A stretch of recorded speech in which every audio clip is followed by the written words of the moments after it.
দলগাঁও বিধানসভা সমষ্টিৰ পৰা আমাৰ বিৰোধী দলবিলাকৰ উমৈহতীয়া প্ৰাৰ্থী সম্ভাৱ্য প্ৰাৰ্থী আমাৰ আজিজুৰ ৰহমান ডাঙৰীয়া 90% ইতিমধ্যে কৈয়ে গৈছে, মাত্ৰ ঘোষণা কৰিবলৈ বাকী আছে। আজিজুৰ ৰহমান বিৰোধী দলবিলাকৰ সম্ভাৱ্য প্ৰাৰ্থী হয়। 2026 চনত সাম্প্ৰদায়িক AIDF দলক ব্ৰহ্মপুত্ৰ দলিয়াই দিব, সাম্প্ৰদায়িক BJP দলক ব্ৰহ্মপুত্ৰ দলিয়াই দিব আৰু বিৰোধী ঐক্যমঞ্চক ভোট দিব আৰু আজিজুৰ ৰহমানক ৰাইজৰ দলক ভোট দিব। আজি দলগাঁও বিধানসভা সমষ্টিত এক বিশাল গণসমাৱেশ অনুষ্ঠিত হয়। ইয়াত আমি সমূহ ৰাইজে হাজাৰ হাজাৰ ৰাইজে সিদ্ধান্ত লৈছে যে 2026 চনৰ বিধানসভা নিৰ্বাচনত দলগাঁও বিধানসভা সমষ্টিৰ পৰা আমাৰ বিৰোধী দলবিলাকৰ উমৈহতীয়া প্ৰাৰ্থী সম্ভাৱ্য প্ৰাৰ্থী আমাৰ আজিজুৰ ৰহমান ডাঙৰীয়াক সকলোৱে ভোট প্ৰদান কৰিব।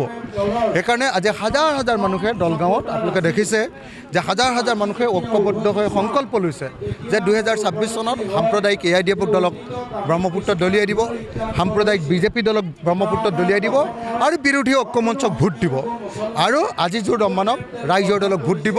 এই সিদ্ধান্ত গ্ৰহণ কৰিছে। গতিকে মই ৰাইজক সকলোকে ধন্যবাদ জ্ঞাপন কৰিছোঁ। আশা কৰিছোঁ যে 2026 চনত আমি দলগাঁও বিধানসভা সমষ্টিটোত আমাৰ আমচুৰ প্ৰাক্তন সভাপতি আজিজুৰ ৰহমানক নিশ্চয় জয়ী কৰাব পাৰিম। BJPয়ে ভয় খাইছে আৰু ভয় খোৱাৰ কাৰণে এনেকৈ কংগ্ৰেছ দলৰ যি তেওঁলোকৰ পৰিৱৰ্তন যাত্ৰা, সেই পৰিৱৰ্তন যাত্ৰাত আক্ৰমণ কৰিছে। এই এক নজিৰবিহীন অগণতান্ত্ৰিক কাৰ্য, স্বৈৰতান্ত্ৰিক কাৰ্য, ফেচিষ্ট কাৰ্য। আৰু মই অসমৰ মুখ্যমন্ত্ৰীৰ ওচৰত দাবী উত্থাপন কৰিছোঁ, যদি চৰকাৰ আছে এনেকৈ বিৰোধী দল এটাৰ এনেকুৱা ধৰণৰ পৰিৱৰ্তন যাত্ৰাত এনেকৈ আক্ৰমণ কৰাটো, বাধা দিয়াটো এটা অত্যন্ত গৰ্হিত কাম হৈছে আৰু এই কাম বন্ধ কৰিবৰ কাৰণে মই চৰকাৰৰ ওচৰত দাবী উত্থাপন কৰিছোঁ। 100% নিশ্চিত, 100% নিশ্চিত। এতিয়া 90% ইতিমধ্যে কৈয়ে গৈছে, মাত্ৰ ঘোষণা কৰিবলৈ বাকী আছে। আজিজুৰ ৰহমান বিৰোধী দলবিলাকৰ সম্ভাৱ্য প্ৰাৰ্থী হয়।